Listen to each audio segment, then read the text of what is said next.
Hello, welcome to the Self-Learning Podcast by Dr. Sushma Singh. Let us start discussion on Unit 30, Tradition and Modernity. And our topic is Tradition, Society and Culture. Tradition then is created over time and its boundaries become increasingly well defined. This means that tradition expands and contracts depending upon the social and cultural situation. Further, it would be wrong to assume that traditions constantly expand and that progress is always linear. It is quite possible that there is non-linear retrogression as well. A third situation arises when tradition develops an entropic tendency and stagnates for some time before once again addressing progression, linear forward movement or retrogression. This tradition begins with a particular action or activity is seen to be of significance to the society. However, as we have pointed out that there are many types of tradition, music, art, architecture, and many strands within each of them. As such, it is possible to study some of these strands, but to study them in totality would imply many years of research and might still be lacking sufficient data to be able to come to the holistic and synoptic point of view. Thus, what we are talking about is the fact that there is no such thing as a total vision of any society which is pluralistic, since members from different races and ethnicities have different traditions. Thus, the tradition that peoples and society inherit from their forefathers is available to them in various forms. Any process over several generations becomes by itself a particular tradition or a sub-tradition. In each of these areas, artists and architects have been responsible for the development of classical, medieval, and traditional art and architecture. These traditions are developed in India over centuries of creations.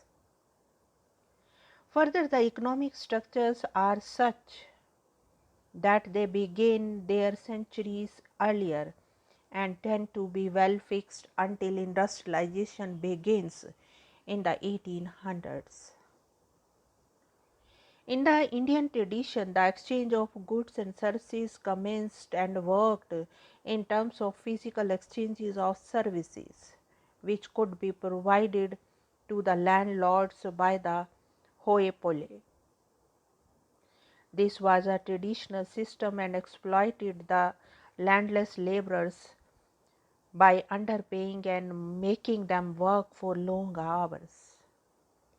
For doing this, the sharecroppers, as they were known, were given at the end of the agricultural session a certain amount of grain to help them to subsist.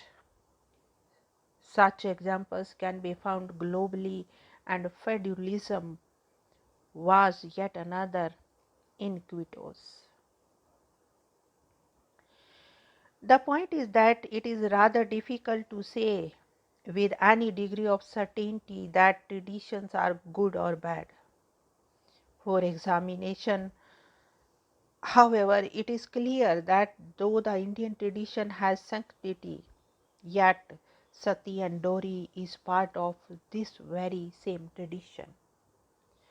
Thus, it is a wedding of tradition which alone can make it work efficiently and not flow over into negative directives. Over a span of time, usually centuries, any specific tradition begins to coagulate into a specific conglomerations of beliefs and rites. These beliefs and rites are specific to any tradition and apply equally to sub-traditions within and subordinate within it. Traditions then cover the entire logical gamut and are also applicable to the material culture. What then is tradition? Tradition is a particular approach to social reality which it influences and provides a direction to individual and social reality. Thus, it would be better to talk in terms of the plural traditions than to mention some overarching condition, which would be a false construct as reality is not entirely apprehended under it. Traditional technology is another area which has been extensively used and improved upon. Thus, in agriculture, the use of the tractor or combine harvester has brought matter to a confrontation. Thus, while the situation or harvesting has changed, the attitudes are still traditional, both in family and at work. Thus, at a particular time in the flow of tradition, no traditional modern machines are used. This means now that there is a contradiction between the technology and the attitudes of the workers and their beneficiaries. Age-old customs and traditions often get non-functional and sometimes changes have to be introduced to make the two compatible. Tradition then is what holds a society together. However, there are factors within a tradition which may go out of circulation. Thus, in some metros in India, the scriptures and popular level of celebrating festivals like Holi, Diwali and so on is such that tradition battles with culture and many changes have occurred in these festivals in cities, including plastic lighting on the house and a few burning candles to observe traditional candle lighting in Diwali.